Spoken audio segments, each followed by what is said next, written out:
Chapter 13. Mga hayop kayo. Hindi ko mapigil ang sigaw. Tuluyan ko nang niluwagan ang pagkakabukas ng pintuan at mabilis na pumasok. Tanging lampshade lang ang nakabukas na ilaw at hindi pwedeng itago sa malamlam ng liwanag nito ang 2 taong hindi malaman kung ano nag-unang gagawin para matakpan ang kanilang kahabdan. Kailan pa? Kailan nyo pa ako niluluko? Mahina kong tanong kasabay ng paghikbi. Habol ko ang aking hininga dahil sa sobrang sikip ng dibdib ko. Pakiramdam ko biglang gumuho ang mundo ko sa isang kisap mata lang. Hindi kayang tanggapin ng kalooban ko ang mga nasasaksihan kani-kanina lang. Ash, please listen. Hindi na natuloy pa ang sasabihin ni Ryder nang malakas akong sumigaw. Gusto kong mailabas ang lahat ng sakit na nararamdaman ko ngayon. Hayop. Mga walang hiya kayo. Sigaw ko sabay lapit sa kama kung saan nakaupo si Natalia. Agad kong hinatak ang buhok ng nakatulala ko pa ring kapatid na mahigpit pa rin ang pagkakahawak sa kumot upang matakpan ang hubad na katawan. Napa-array pa ito sa ginawa ko. Pilit na kumikawala sa mahigpit kong pagkapit sa kanyang buhok at wala akong pakialam kung nasasaktan man ito. Ang gusto ko lang ay mailabas ang sakit ng kalooban na nararamdaman ko ngayon. Ate, I am sorry, hindi ko sinasadya. Umiiyak na wika nito. Tumayo ito ng kama at pilit na umiiwas sa akin. Dahil mahina ako, agad kong nabitawan ang buhok nito. Si Ryder naman ang pinagbalingan ko na noon ay abala sa pagsusuot ng kanyang mga nahubad na saplot sa katawan. Masaya ka ba sa ginawa mo sa akin? Kailan pa? Bakit? Ano ang kasalanan na nagawa ko? Bakit kailangan mo akong saktan ng ganito at ipinagpalat sa sarili ko pang kapatid? Umiiyak kong wika. Hindi ito nakaimik. Bakit nagawa mo sa akin ito? Dahil ba may sakit ako at hindi ko kayang ibigay lahat ng pangangailangan mo kaya pati kapatid ko pinatos mo? Umiiyak na tanong ko. Agad kong napansin ang guilt sa mukha ni Ryder at sandali itong hindi nakaimik. Mapakla akong tumawa. Hindi nyo man lang hinintay na matabyunan ako ng lupa at pagpiestahan ng uod ang katawan ko bago kayo nagpakasarap sa isa't isa. Wika ko. Muling napatitig sa akin si Ryder. Lumapit pa ito sa akin at akmang hahawakan ako nang tabijin ko ang kanyang kamay. Don't touch me. Ayaw kong mahawa sa mga kababuyan na ginawa nyo. Maraming mikrobyo ang mga kamay na iyan at baka mas lalong mapadali ang buhay ko kung damapo iyan sa balat ko. Umiiyak kong wika. Pilit kong pinapapatatag ang sarili ko at huwag mag-breakdown. Pakiramdam ko sagad na ako. Pakiramdam ko bibigay na pati ang katinuan ng isip ko sa sobrang hirap na nararamdaman ngayon. Ini-expect ko na mangyayari ito. Alam kong darating kami sa ganitong klaseng confrontation. Masakit isipin na nangyari na ang lahat. Pilit kong nilalabanan ang karamdaman ko para lang muli kaming mabuo kahit hirap na ako. Dahan-dahan akong tumalikod at akmang lalabas ng kwarto nang magsalita si Natalia. Ate, sorry, hindi ko din alam kung bakit humantong kami sa ganito ni Ryder. Naramdaman ko na lang na nahuhulog na ako sa kanya. Mahina nitong wika. Muli ko itong nilingan. Hindi na nga kita kilala. Hindi ikaw ang Natalia na kilala ko noon. Ang laki na ng ipinagbago mo. Nagawa mo akong sakta ng ganito porket wala na akong lakas pa para lumaban. Ibang-iba ka na ngayon. Sagot ko. Agad na tumulo ang luha sa mga mata nito. Ate, mahal na mahal kita, maniwala ka. Sagot nito.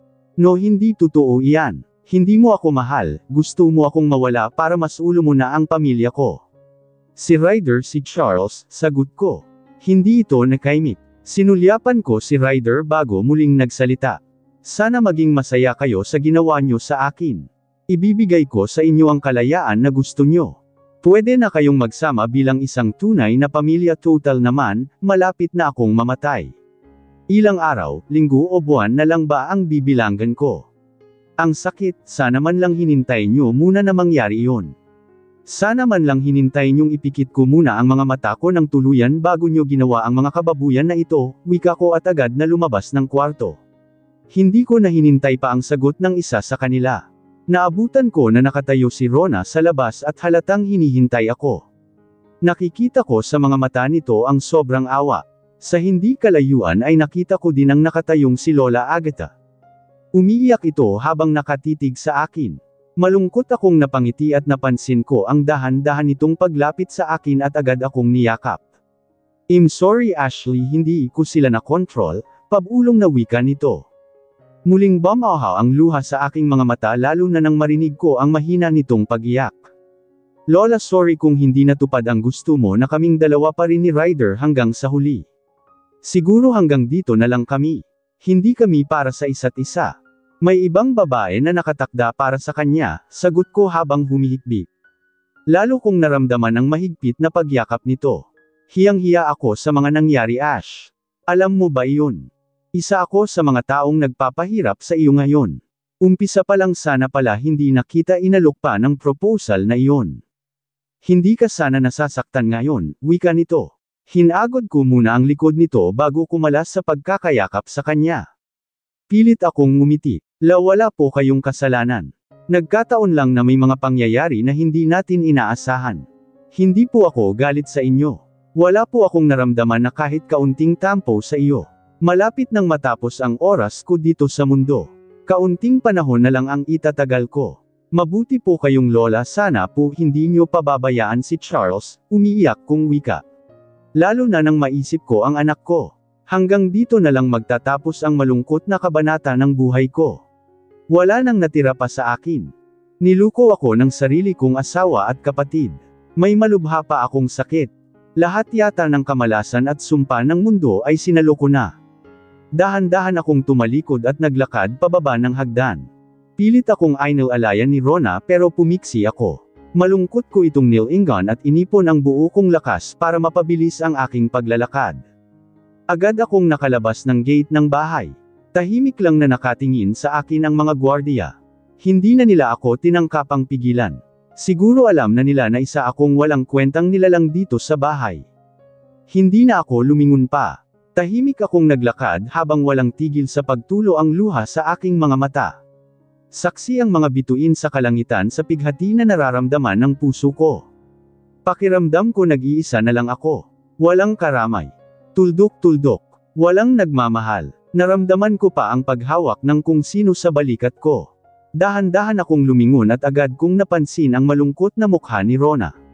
Mabuti pa siya. Nakikidalamhati sa nararamdaman ko ngayon. Sana siya na lang ang naging kadugo ko.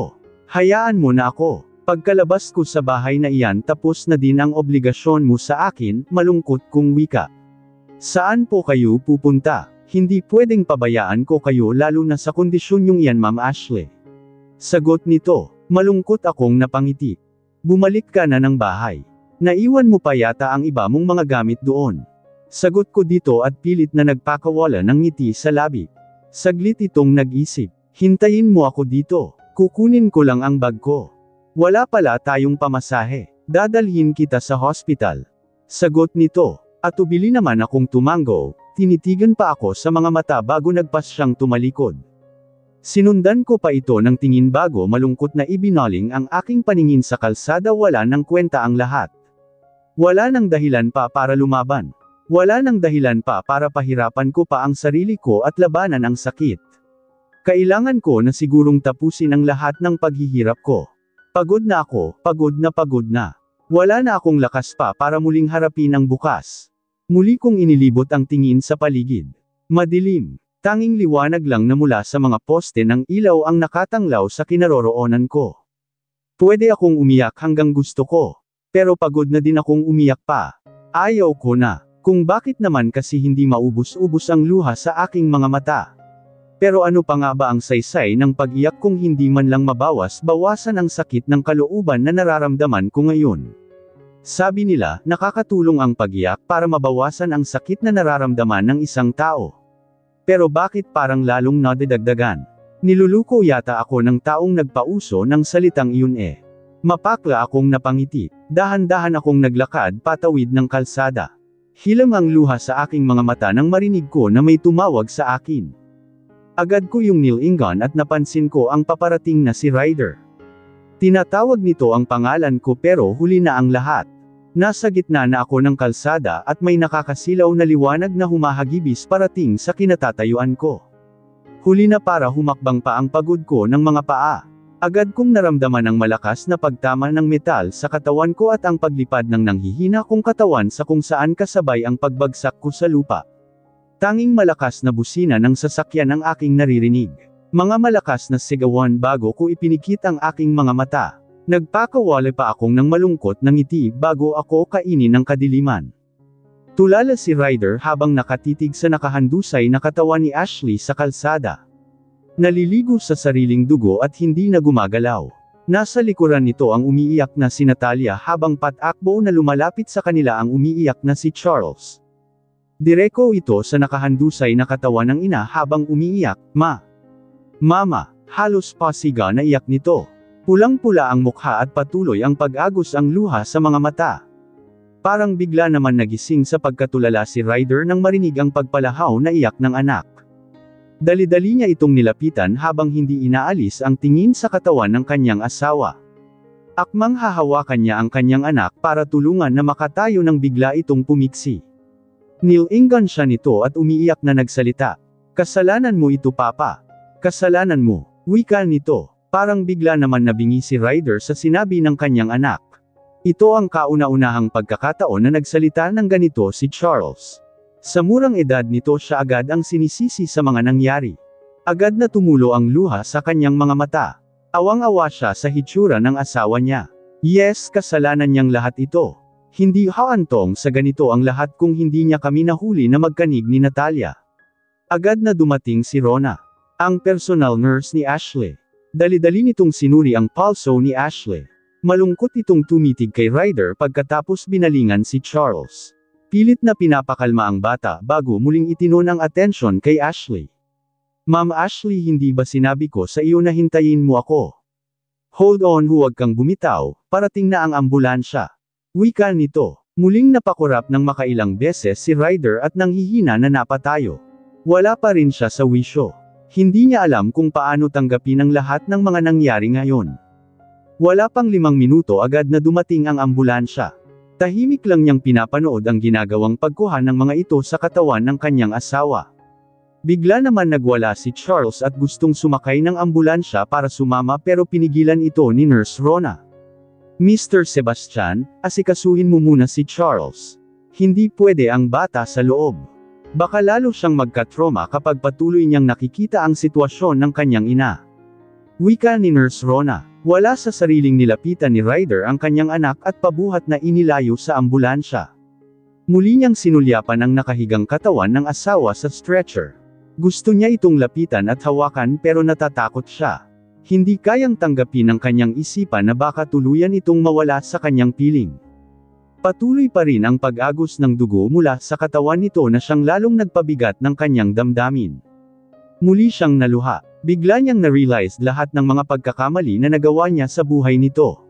Hindi niya akalain na dito haantong ang lahat. Dumating na ang mga alagad ng batas para mag-imbestiga sa nangyaring aksidente. Wala sa huwesyo si Ryder para sagutin ang mga katanungan. Dagdagan pa ang pumapalahaw na iyak ni Charles. Sinabi niya lang sa mga pulis na siya ang asawa. Wala na siyang ibang binagat na kahit ano paman. "I hate you, Papa. Ikaw ang dahilan kung bakit nangyari kay Mama iyon. Ayaw ko na sa iyo. Galit ako sa iyo." Sigaw sa kanya ni Charles at agad na nagpumiglas. Nabitiwan niya ito at patakbong pumasok sa loob ng gate. Nilapitan naman siya ni Natalia at akmang hahawakan siya nito sa kamay ng tabiji niya ito. "Don't touch me. Kasalanan mo kung bakit nangyari ito kay Ashley. Kapag may masamang mangyari sa kanya, habang buhay kang magdusa sa mga kamay ko." Seryoso niyang wika dito at agad na pumasok sa loob ng gate. Gusto niyang sundan si Charles at kausapin. Masyado pa itong bata para sa mga ganitong pangyayari. Akmang papasok na siya sa loob ng bahay nang mapansin niya ang nakatayong si Lola Agatha sa medyo hindi kalayuan sa pintuan. Hilam ng luha ang mga mata nito at kitang-kita ko ang sama ng loob na nararamdaman nito dahil sa mga nangyari. "Sundan mo siya sa hospital. Siguraduhin mong ligtas siya," mahina nitong wika. Hindi nakaimik si Ryder. Hinding-hindi ko mapapatawad ang sarili ko kapag may masamang mangyari sa kanya. Hindi niya deserve na maranasan ang ganito kasaklap na pangyayari sa kanyang buhay, muli nitong wika at dahan-dahan nang pumasok sa loob ng bahay. Naiwan naman si Ryder na hindi namalayan ang pagtulo ng luha sa kanyang mga mata. Agad itong naglakad patungo sa kinapaparadahan ng kanyang kotse. Sumakay at agad na pinaandar. Napalingon pa siya nang biglang bumukas ang passenger set. Pumasok ang umiiyak na si Natalia at naupo. "Sasama ako." Gusto kong masigurado na ligtas si ate, wika nito. Matalim itong tinitigan ni Ryder bago pinaharurot ang sasakyan. Alam niya na kung saan dinala ang katawan ni Ashley. Sa hospital na pag-aari ng pamilya ni Lorenzo. Pagdating ng hospital ay agad siyang nagtanong sa nurse station upang malaman kung saan dinala ang katawan ni Ashley. Kilala na si Ashley sa hospital na ito kaya walang kahirap-hirap na kaagad niya itong nahanap. Nasa emergency room at pilit na ni-revive. Pagdating sa emergency room ay agad niyang napasin ang paglabas ni Doc Lorenzo doon. Agad niya itong nilapitan upang tanungin kung kumusta na ang kalagayan ni Ashley. Enzo, kumusta siya? Agad na tanong dito nang makalapit. Blanca ang ekspresyon ng mukha nito. Agad siyang kinabahan sa klase ng mga titig ni Doc. Bakit mo siya pinabayaan? Bakit? Agad na tanong ni Doc Enzo sa kanya. Hindi siya nakaimik. Kung alam ko lang na mangyayari ito hindi na sana ako nagparaya pa. Ipinaglaban ko sana siya sa iyo. Sayang-sayang ang buhay na nawala dahil sa kagagawan mo. Galit na wika ni Doc Lorenzo. Agad na nanlaki ang mga mata ni Ryder at nagtanong. Hindi siya ganoon katanga para hindi alam ang ibig sabihin nito. Anong ibig mong sabihin? Hindi. Imposible matapang siya, matapang si Ashley. Wika niya. Umiling si Doc Lorenzo. Iyon ang akala natin pareho. Pero huli na ang lahat. Wala na siya. Sagot nito at muling pumasok sa loob ng emergency room. Agad siyang napasunod at naabutan niya ang ilang medical team na unti-unting tinatakpan ng puting kumot ang buong katawan ni Ashley. Pakiramdam niya biglang lumaki ang ulo sa kanyang nakita. Kumabog ng husto ang dibdib habang tinitigan ang map-atla at wala ng buhay na katawan ng kanyang asawa.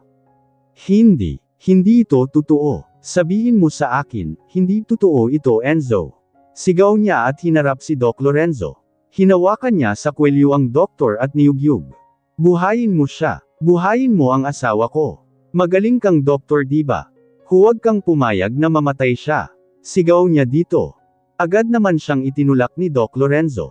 Umalis ka na. Wala kang karapatan na makita o mahawakan ang katawan niya. Akala mo ba hindi ko alam ang mga pinanggagawa mo? Ninyo ng babaeng iyan. Wika ni Doc Lorenzo sabay sulyap sa nagkatingang si Natalia. Titig na titig sa katawan ng kanyang kapatid habang patuloy sa pag-iyak. Ako na ang bahala sa kanya. Hindi mo siya dapat ipagluksa dahil hindi mo na siya pinahalagahan. Sana ipinaubaya mo na lang siya sa akin, buhay pa sana siya ngayon. Ikaw ang dahilan kaya agad na nagwakas ang buhay niya kaya magkaroon ka naman sana ng kahit kaunting respeto sa kanya, wika ni Lorenzo sa nanlilisik na mga mata at itinulak ang kaibigan palabas ng emergency room. Agad naman napasunod si Natalia dito. Simula ngayon, kalimutan mo na ang pagkakaibigan natin. Pinuputol ko na lahat ng ugnayan na meron tayo, galit na wika ni Lorenzo at agad na isinara ang pintuan ng emergency room laglag ang balikat na naglakad si Ryder palabas ng hospital. Hindi niya na napansin pa ang aligaga na pagkilos ng mga medical staff sa loob ng emergency room agad na kinabitan ng oxygen si Ashley. Tiningnan lahat ng vital signs at inihanda ang dugo na pwedeng isalin sa kanya. Lahat ay abala. Lahat may partisipasyon. Hinahabol ang oras upang may salba ang isang nanghihingalong si Ashley. Doc Enzo maswerte pa rin dahil hindi siya naubusan ng dugo. Iyon nga lang may ilang malalang bale ang kanyang katawan. Pero hindi naman masyadong napuruhan ang kanyang ulo kaya makakasurvive siya. Wika ni Dr. Orlo, isa sa mga magaling na doktor dito sa hospital. Magtulungan tayo. Gawin natin ang lahat mailigtas siya. Seriusong sagot ni Doc Lorenzo. Agad naman sumang-ayon ang lahat. Kailangan niyang palabasin sa lahat na patay na si Ashley. Hindi niya na kaya pang nakikita na nahihirapan ito. Hindi na siya dapat magtiwala pa kahit kanino. Kahit pa sarili nitong kadugo. Marami siyang napansin na mali sa mga iniinom nitong medications. Kagagawan man ito ng sariling kapatid o asawa wala na siyang pakialam doon. Ang importante sa kanya, mailigtas si Ashley para muling lumalaban sa buhay. Balak niya itong tuluyang ilayo sa mga taong nanakit dito. Hindi ko kayang makita ang katawan ni Ashley. Alam kong mali na iiwan ko ang wala niyang buhay na katawan sa hospital. Pero hindi matanggap na isip ko na wala na ang babaeng pinakamamahal ko. Oo, kasalanan ko ang lahat. Naging marupok ako. Hindi ko nilabanan ang init ng katawan. Nagpadala ako sa pang-aakit ni Natalia, ng mismong sariling kapatid ng asawa ko. Pero maniwala man ang lahat o hindi, mahal na mahal ko si Ashley. Mahal na mahal ko ang asawa ko. Ngayong wala na siya, hindi ko na alam kung paano pa ipagpatuloy ang buhay ko. Pagkapasok sa loob ng living room ay agad akong sinalubong ni Lola Agatha. Bakas ang pag-aalala sa mga mata nito habang nakaupo. Sa isang sulok naman ay tahimik na umiiyak si Charles. Kapansin-pansin ang galit sa mga mata nito habang pasulyap-sulyap sa kinaroroonan namin ni Natalia. Charles, tama na ang pag-iyak, baka kung mapaano ka agad, na wika naman ni Natalia sabay lapit sa pamangkin. Akmang hahawakan nito ang pamangkin ng tabigi ni Charles ang kamay nito. Bad ka, kasalanan mo. Kasalanan nyo kung bakit nasagasaan si Mama. Sigaw nito. Gulat naman akong napatitig sa anak ko. Ilang oras lang nangyari ang aksidente pero ang laki na ng ipinagbago nito. Ibang-iba na ang ugali niya. Charles, hindi ko naalala na pinalaki ka ng mama mo para maging bastos. Agad na sigaw ko dito. Lalo itong umiyak at padabog na muling naupo. Hinarap naman ako ni Lola Agatha. Kumusta si Ashley? Ayos na ba siya? Balak kong isama mamaya si Charles sa hospital para tumigil na siya sa kakaiyak. Wika ni Lola Agatha. Malungkot ko itong tinitigan sabay iling. Lapatawad pero wala na siya. Malungkot na sagot ko. Pinipilit ko ang sarili ko na huwag umiyak. Agad nanlaki ang mga mata ni Lola Agatha. Nanghihinang napaupo sa sofa habang sapo ang dibdib. Hay, hindi totoo iyan. Impossible, wika nito sa mahinang boses. Nahihirapan itong huminga kaya agad kong inutusan ang naka-antebay na kasmabahay na kumuha ng tubig. Natataranta naman itong sinunod ang utos ko, ilang saglit lang ay may daladala na itong tubig at pinagtulungan namin na painumin si Lola Agatha. Patuloy pa rin ito sa pag-iyak. Samantalang napansin ko naman ang anak ko na agad tumayo at nagtatakbo na lumabas ng living room. Susundan ko sana ito nang pigilan ako ni Natalia. Asikasuhin mo muna si Lola. Ako na ang bahala kay Charles, wika nito at agad na tumalikod. Naiwan naman akong lalong nahihirapan ang kalooban. Walang dapat sisihin sa mga nangyari ngayon kundi ako lang. Sa sobrang sakit ng kalooban ko nagpasya akong bumalik ng hospital kasama si Lola Agatha. Gusto niyang makita ang katawan ni Ashley sa huling sandali. Hindi na namin isinama si Charles dahil nakatulog ito dahil sa matinding pag-iyak. Sa kotse pa lang ay ramdam na ang tension sa pagitan ni Lola Agatha at Natalia. Hindi ko na din pinansin pa iyon dahil nakaton ang aking isipan kay Ashley. Muling lumitaw sa alaala ko ang umiiyak na mukha nito kagabi.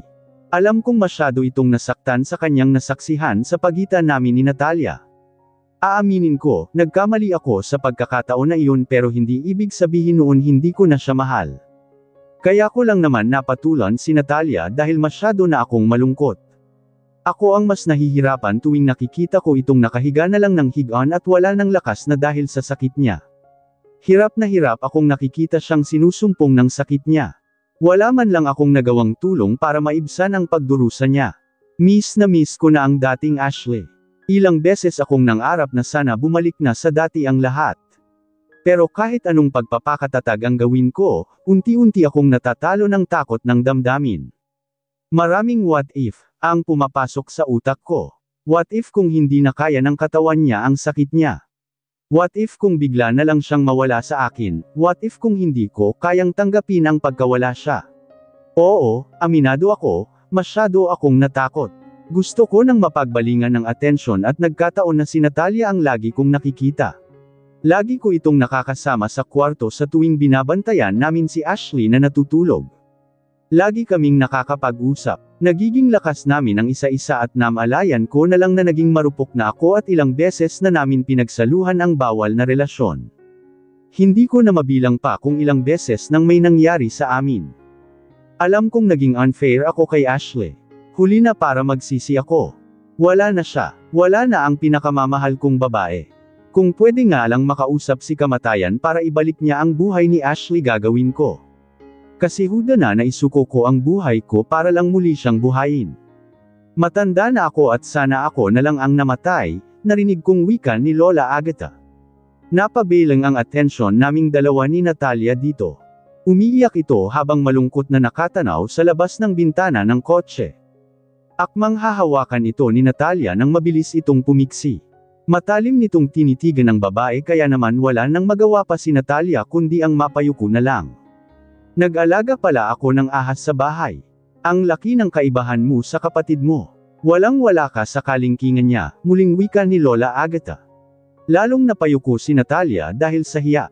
Tumulo ang luha sa mga mata nito. Sorry po, hindi ko po akalain na buhay ng kapatid ko ang kapalit ng lahat. Masakit din po sa akin ang mga nangyari, mapagpakumbaba nitong sagot. Mapaklang tumawa si Lola Agatha. Kung talagang mahalaga sa iyo ang kapatid mo, inisip mo sana ang mga maging consequences ng lahat bago ka bumuka ka kay Ryder. Pero wala, tapos na ang lahat. Dalangin ko na lang na sana parusahan ka ng langit sa ginawa mong ito. Seryosong sagot ni Lola. Tumulo pa ang luha sa mga mata nito habang sinasabi ang katagang iyon. Lalo naman naduraj ang puso ko sa mga nasaksihan na paghihirap nito. Mula kay Charles, kay Lola, kay Lorenzo, o baka pati sa mga magulang ni Ashley. I don't know. Sobrang sama ng naging kapalit sa panluluko na ginawa ko. Wala na akong magawa pa kundi tahimik na umiyak na lang. Tapos na ang lahat, hindi na maibabalik ang buhay niya. Ang buhay ng babaeng pinanggakuan ko ng langit sa piling ko. Tama si Lorenzo. Dapat ipinaubaya ko na lang si Ashley sa kanya. Siguro hanggang ngayon buhay pa siya. Siguro naalagaan siya ng maayos ni Enzo. Hindi katulad ko. Ako mismo ang nagtulak sa kanya sa hukay. Hindi ko namalayan pa na nakarating na pala kami ng hospital. Lalong dumubol ang lungkot na nararamdaman ko. Hanggat maaari ayaw ko na sanang makita pa ang wala ng buhay na katawan ni Ashley. Pero hindi pwede, kahit man lang sana sa huling sandali niya sa mundo mabigyan ko siya ng maayos na libing. Sana hangang sa kabilang buhay mapatawad niya ako. Sana makalimutan niya ang pait na naranasan niya sa kamay ko. Sising-sisi ako sa mga nangyari. Ngayong wala na siya, hindi ko alam kung paano pa harapin ang bukas. Habang buhay akong uusigin ng aking konsensya. Habang buhay kong hindi mapapatawad ang sarili ko sa mga nangyari. Sorry po ma'am, pero wala na dito ang bangkay ni Ms. Ashley. Naputol ako sa pagmumuni-muni nang marinig ko ang katagang iyon mula sa isang staff. Wala ako sa sarili ko habang naglalakad kami at hindi ko man lang namalayan na nasa harap na pala kami ng information booth para tanungin ang whereabouts ng katawan ni Ash.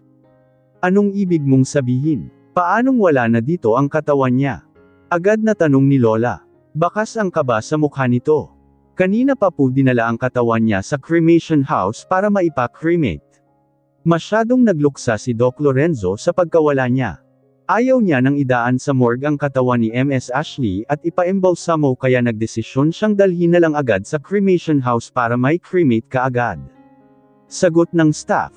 Agad kong naikuyom ang aking kamao. Sinulyapan ko ang suot kong relo. 3:00 na ng hapon at kagabi pa na ideklarang patay si Ashley. Sino ang nagbigay sa kanya ng approval para gawin ito sa katawan ng asawa ko? Bakit hindi namin ito alam? 11 galit na sagot ko. Sandaling natameme ang staff. Tanging ang malakas na pag-iyak naman ang nagawa ni Lola. Agad kong kinuha ang cellphone ko. Mabilis kong tinawagan ang number ni Lorenzo. Sumagot din naman kaagad ito kaya pabulayo ko itong kinausap. Sino ang nagbigay sa iyo ng pahintulot na gawin ito sa katawan ng asawa ko? Bakit ka nagdedesisyon gayong kung tutuusin wala kang karapatan na magdesisyon para kay Ashley? Pasiga kong wika. Kung nasa harap ko lang ito baka sinapak ko na ang pakialamerong ito. Sa kahuli-hulihang pagkakataon pa ba naman dito sa mundo ni Ashley makikialam pa rin ba siya? Dadlahin ko ang urn ni Ashley sa San Bernardo Chapel. Nasa inyo na lang kung puntahan nyo siya. Sagot nito at agad na pinatay ang tawag. Naikuyom ko ang aking kamao dahil sa sobrang galit na nararamdaman. Agad naman akong nilapitan ni Natalia at hinawakan sa kamay. Anong sabi? Saan nila dinala ang katawan ni ate? Tanong nito. Masama ko itong tinitigan at malakas na itinulak. Napaigik naman si Natalia nang bumagsak ang katawan nito sa sahig. Malakas na napaiyak pero tinitigan ko ito ng masama at aktong sisipain ng pigilan ako ni Lola. Tama na iyan. Hindi ito ang tamang oras para magsakitan at magsisihan kayong dalawa. Bigyan naman natin ng kahit na kaunting respeto si Ashley. Wika nito, naramdaman ko na lang ang pagtulo ng luha sa aking mga mata. Pakiramdam ko isa akong talunan. Sa kahuli-hulihang pagkakataon ni Ashley dito sa mundo hindi ko man lang ito napagsilbihan. Ibang tao na naman ang nagdesisyon kung ano ang gagawin sa katawan nito. Isa akong walang kwentang asawa. Sana ako na lang ang namatay. Ang hirap. Wala pang 24 hours ang nakalipas pero tuluyan ko nang hindi masisilayan ang katawan ng asawa ko. Mabilis akong naglakad paputang parking. Ilang beses akong tinawag ni Lola Agatha pero hindi ko pinansin. Gusto kong mapag-isa. Gusto kong umiyak at pagsisihan lahat ng mga kasalanan na nagawa ko. Ang hirap. Wala na. Tuluyan ko nang hindi makikita ang asawa ko. Tuluyan na siyang naglaho dito sa mundo. Kahit ang katawan nito hindi ko na masisilayan pa kahit kailan. Agad kong hinanap si Manong driver sa parking. Agad naman itong sumalubong sa akin kaya agad kong hiningi ang susi dito. Nagtataka naman itong iniabot sa akin nagsusi ng kotse pero hindi ko pinansin pa. Nagmamadali akong sumakay ng sasakyan at pinaandar iyon. Sir, paano ang lola mo? Saan kayo pupunta? Tanong nito. Malamig ko itong tinitigan. Mag-taxi na lang kayo. Nasa San Bernardo Chapel ang ni Ashley. Mauna na kayo doon, sagot ko at agad na pinaharurot ang sasakyan. Dumireko ako sa tabing dagat. Gusto kong mapag-isa. Gusto ko ng katahimikan. Gusto kong ilabas lahat ng sama ng loob ko. Lalaki ako pero sa pagkakataon na ito hindi na ako nahiya pang umiyak. Pinagtitinginan ako ng ibang tao dito sa tabing dagat pero wala akong pakialam.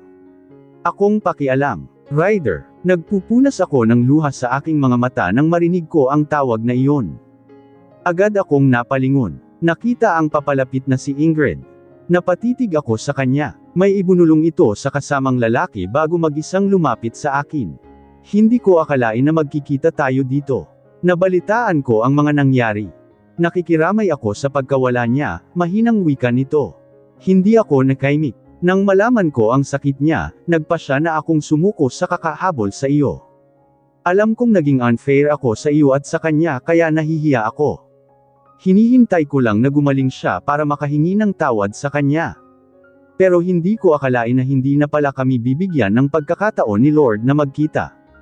Hindi man lang ako nakahingi ng tawad, wika nito kasabay ng pagtulo ng luha sa mga mata. Magpakatatag ka. Kailangan ka ng anak mo. Ito na din siguro ang panahon para itama mo ang lahat ng pagkakamali na nagawa mo, Ryder. Kahit ano pa ang mangyari, hangad ko ang iyong kaligayahan, wika nito at tinapik pa ako sa balikat bago ako iniwan at pinuntahan ang lalaking kasama nito. Mapakla akong napangiti. Hindi ako sigurado kung magiging masaya pa ba ako. Ako mismo ang sum-iron ng lahat, kasalanan ko ang lahat at walang dapat sisihin sa mga nangyari sa buhay ko kundi ako lang. Pagkatapos ng ilang oras na pagmumuni-muni nagpasya na akong pumunta sa San Bernardo Chapel. Ayaw ko nang dagdagan pa ang nararamdaman na sama ng loob ni Lola Agatha, ni Charles at lahat ng nagmamahal kay Ashley. Masakit man tanggapin ng lahat pero wala na akong magagawa pa. Hindi wala na akong magagawa pa. Hindi ako pwedeng sumuko dahil kasalanan ko ang lahat. Isa pa may anak kami ni Ashley na dapat pagtuunan ng pansin. Pagkadating ng chapel ay malalim akong napabuntong hininga. Muli akong nakaramdam ng panghihina ng kalooban. Ang bilis ng mga pangyayari. Hindi ko alam kung kaya ko bang makita si Ashley na nasa loob na ng isang jar. Hindi ko man lang muling nakita ang katawan nito sa huling sandali. Hindi ko man lang ito nayakap. Laglag ang balikat na naglakad ako papasok ng chapel. Tanging malungkot na kanta ang aking naririnig sa loob na siyang lalong nagpabigat sa sakit na nararamdaman ng kalooban ko. Agad na dam ako ang paningin ko sa altar. Agad kong napansin ang isang kulay gintong urn jar katabi ng picture frame ni Ashley. Hindi ko maiwasan na muling maluha habang dahan-dahan na lumalapit doon. Akala ko ubos na luha ko.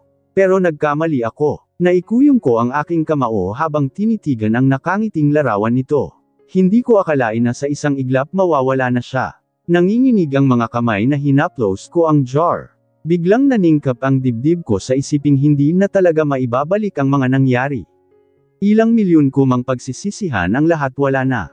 Nagkasala na ako sa asawa ko at habang buhay ko itong dadalhin sa aking konsensya. Dumating na ang mga magulang ni Ashley kanina lang. Balak nilang dalhin ang abo niya pauwi ng probensya. Narinig kong wika ni Lola Agatha. Agad na tumutol ang kalooban ko. Iginala ko ang tingin sa paligid at agad kong napansin ang dalawang may edad na tao sa isang sulok. Parehong umiiyak at kita sa mga mata ang matinding pagdaramdam. Agad akong lumapit sa kanila para sana magmano. Pero tinitigan lang nila ako ng masama. Pasensya na po kayo sa mga nangyari, tanging wika ko. Hiyang-hiya ako sa kanila. Namatay na lang si Ashley na hindi man lang pala nila ako nakilala bilang asawa ng kanilang anak. Nay, Tay, sorry po, hindi ko siya naalagaan. Narinig kong iyak ni Natalia.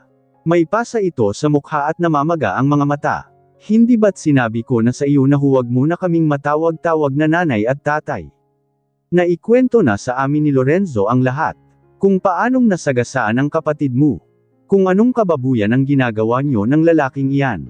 Tandang padamdam. Umalis ka sa harap namin, Natalia.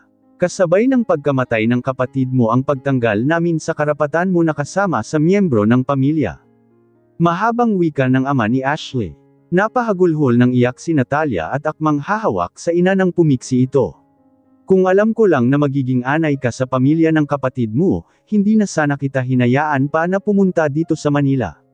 Kalimutan mo na kami. Magpakasaya ka sa landas na pinili mong tahakin, sagot ng ina nito at agad na naglakad patungo sa altar.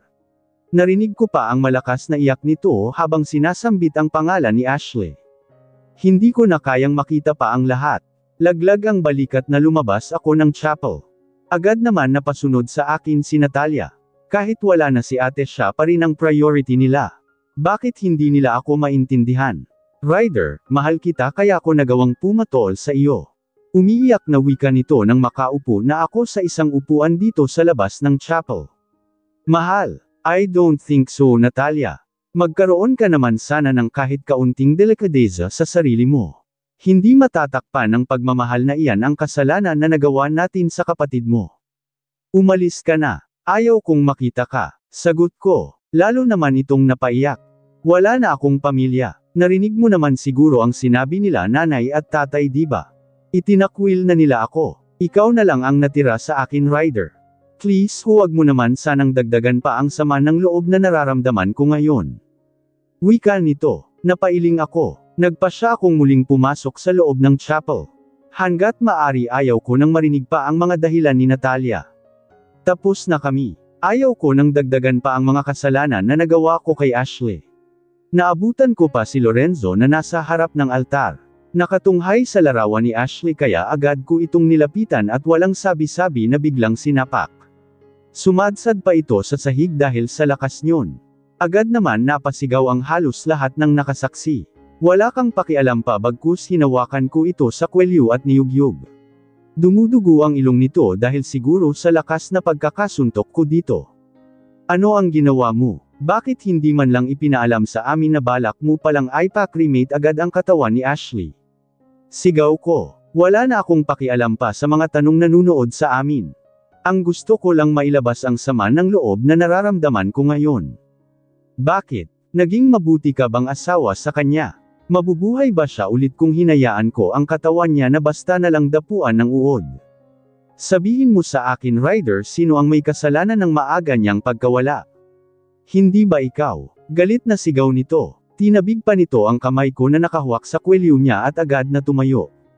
Alam mo ba kung ano ang natuklasan ko? Nasagasaan man si Ashley o hindi, mamatay pa rin siya dahil sa mga pinapainom niyong gamot sa kanya. Sagot nito. Agad na napakunot ang noo ko dahil sa sinabi nito. Hindi ko siya maintindihan. Gusto mo bang malaman kung ano ang ibig kong sabihin? Kung ganoon sumunod ka sa akin, sagot nit at agad na naglakad palabas ng chapel. Susundan ko na sana ito nang pigilan ako ni Lola. Natatakot ito na baka lalo kaming magkasakitan ni Lorenzo. Pero wala na akong pakialam doon. Mas naging interesado ako sa mga susunod na revelasyon na sasabihin ng dating matalik kong kaibigan. Naabutan ko itong nakatayo sa labas ng chapel. May hawak na sigarilyo habang nakatitig sa kawalan. Ano ang sinabi mo kanina? May dapat ba akong malaman? Agad na tanong ko dito nang makalapit. Nagtataka naman akong napatitig sa hawak nitong sigarilyo. Never na naninigarilyo si Lorenzo pero siguro, dahil sa sobrang sama ng loob na nararamdaman ngayon wala itong choice kundi kumapit sa usok ng sigarilyo. Sino ang nagpapainom ng ganitong klaseng gamot kay Ashley? May alam ka ba tungkol dito? Agad na tanong nito at iniabot sa akin ang isang plastic. Alam mo bang bawal sa kanya iyan? Lalong lalasunin ang dugo niya sa mga gamot na iyan. Wala ni isang doktor ni Ashley ang nagreseta ng gamot na iyan pero bakit nakita ko ito sa medicine cabinet niya nang minsan akong dumalaw sa kanya? Wika nito. Napatiim ang bagang ko nang maalala ko na si Natalia ang nakatoka na laging nagpapainom ng gamot kay Ashley. Hindi ko maiwasan na makaramdam ng galit sa puso ko. Hindi ko kayang tanggapin ang pagkawala niya. Masakit sa akin ang lahat. Pero sana, kung talagang mahal mo siya, gumawa ka ng paraan para makamit niya ang hustisya. Alam kong alam mo kung sino ang unti-unting lumalason sa kanya. Sagot nito at agad na naglakad paalis. Naiwan naman akong nagngingit sa galit. Muli akong pumasok sa loob ng chapel. Naabutan ko si Lola na kausap ang mga magulang ni Ashley. Hindi ako papayag na iuwi niyo ang abo niya sa probensya niyo. Humihingi ako ng tawad sa mga nangyari. Pero asawa ko si Ashley at bibigyan ko siya ng maayos na libing. Alam kong walang kapatawaran ang lahat ng nagawa kong pagkakamali pero hayaan niyong makabawi ako sa kanya kahit sa ganitong paraan man lang. Hayaan niyong ako ang maghahatid sa kanya sa huling hantungan, wika ko at muling naglakad palapit ng altar. Masuyo kong tinitigan ang picture frame nito. Pati na din ang kanyang nakangiting larawan.